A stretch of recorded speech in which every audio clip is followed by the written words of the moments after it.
Evening এটা নতুন video' লৈছোঁ স্বাগতম ষ্টুডিঅ'ত মই নয়ন মণিদাস এটা নতুন ভিডিঅ' লৈছোঁ ভিডিঅ'টো সম্পূৰ্ণ শেষলৈকে চাওক যে প্ৰাণশিল্পী জুবিন গাৰ্গৰ ফটোত বা জুবিন গাৰ্গৰ বেনাৰ পোষ্টাৰ কিছুমানে ফালি পেলাইছে কিছুমানে দলিয়াই পেলাইছে কিছুমানে মোহাৰি দিছে কিছুমান অপৰিকল্পিত কিছুমান ঘটনা আমাৰ ৰাজ্যখনত হৈ আছে কিন্তু আমাক ভিতৰ গ'লে আপোনালোকে টানি নিনিব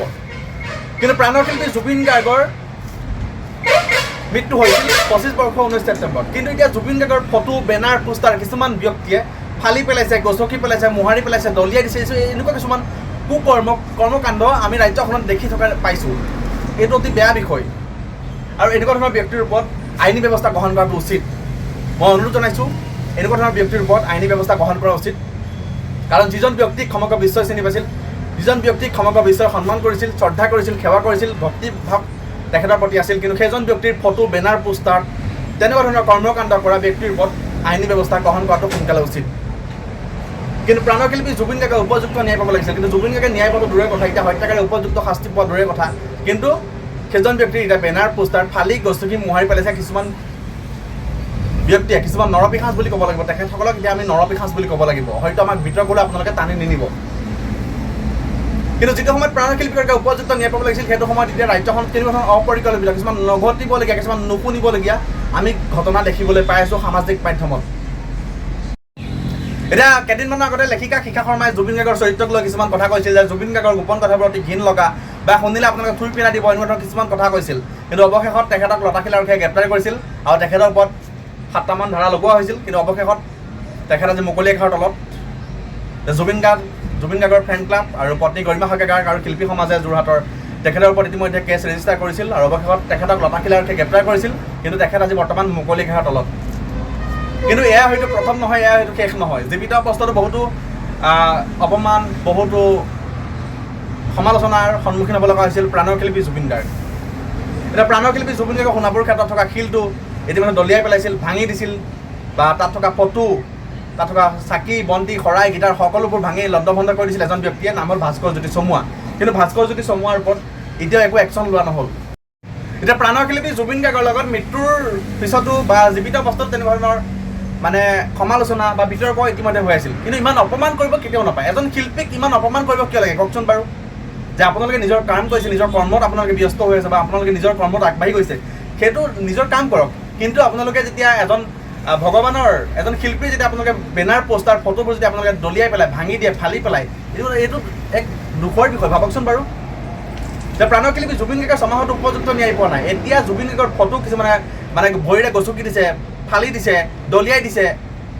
কি মানে ৰাজ্যখনত এক অৰাজকতাৰ সৃষ্টি হৈছে আপোনালোকে ভাবকচোন বাৰু যে জুবিন গাৰ্গৰ ৰৈ ৰৈ বিনালে চিনেমাখনৰ বেনাৰ পোষ্টাৰ ফালি পেলাইছিল ৰঙীয়াৰ একাংশ যুৱকে ইতিমধ্যে সেইটোৰ ওপৰত মই ভিডিঅ' দিছিলোঁ এইবোৰ কৰ্মকাণ্ড কিহৰ কাৰণে হৈছে ভাবকচোন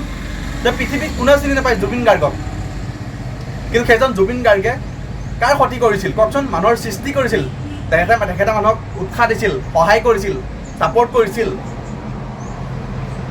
কিন্তু তেখেত আজি আমাৰ মাজত নাই তেখেতক কোনে শেষ কৰিলে তেখেতক হত্যা কৰিলে কিন্তু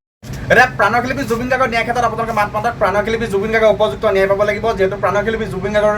ন্যায় বিচৰাৰ ক্ষেত্ৰত আজি আপোনালোক নিমাত হৈ পৰিছে অতি দুখৰ বিষয় মই অনুৰোধ জনাইছোঁ আপোনালোকে জুবিন গাৰ্গৰ ন্যায় ক্ষেত্ৰত আপোনালোকে মাত মাতক সহায় সহযোগ কৰক যাতে প্ৰাণশিল্পীগৰাকীয়ে উপযুক্ত ন্যায় পায় যিহেতু ছমাহতো প্ৰাণশিল্পীগৰাকীয়ে উপযুক্ত ন্যায় পোৱা নাই আমি হয়তো এতিয়াও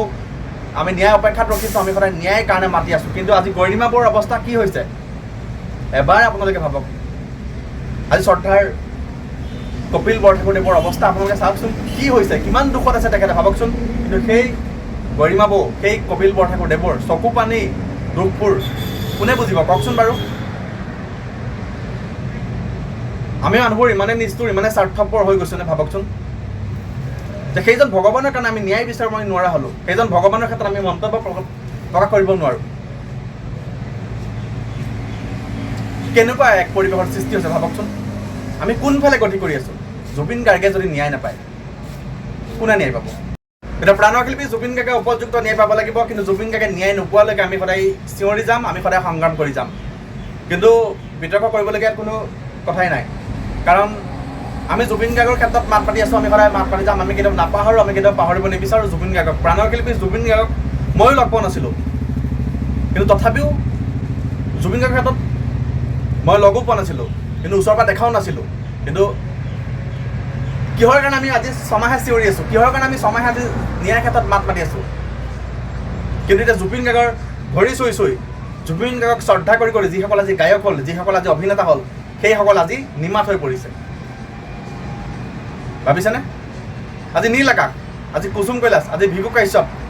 আজি দেৱজিৎ, আজি বাবু বা আৰু বহুতো শিল্পী আছে অসমত, গীতাঞ্জলি বা জুবলি বহুতো আছে, কিন্তু আজি কোনো এগৰাকী শিল্পীয়ে কোৱা নাই যে প্ৰাণৰ শিল্পী জুবিন গাৰ্গে উপযুক্ত ন্যায় পাব লাগিব। এই কটীয়া মণ্ডুবনি নেকি সেইটো সি, কিন্তু এজন শিল্পী আজিলৈকে কোৱা নাই যে প্ৰাণৰ শিল্পী জুবিন গাৰ্গে উপযুক্ত ন্যায় পাব লাগে বুলি। সকলোবোৰ আজি নিমাত হৈ পৰিছে। ইয়াতকৈ আৰু দুখৰ কথা, ইয়াতকৈ আৰু লাজৰ বিষয় হ'ব হয়তো নোৱাৰে। সকলোৱে আমাৰ চেনেলটো ছাবস্ক্ৰাইব কৰিব, যিহেতু মানে মোৰ কথা কোৱাৰ মানে মোৰ মাতেই বেলেগ হৈ গৈছে, মানে ইমানেই মানে দুখ লাগিছে। প্ৰাণৰ শিল্পী জুবিন গাৰ্গ আজি নোহোৱা কিমান দিন পাৰ হৈ গ'ল ভাবকচোন। আৰু সকলোৱে আমাৰ চেনেলটো ছাবস্ক্ৰাইব কৰক, দ্য নয়ন পুষ্পা ব্লগ, আমাৰ অফিচিয়েল ফেচবুক পেজ নয়ন মনিটাইজ পেজটো ফ'ল' কৰিব। জুবিন গাৰ্গে সত্য শুদ্ধ উপযুক্ত ন্যায় পাব লাগিব।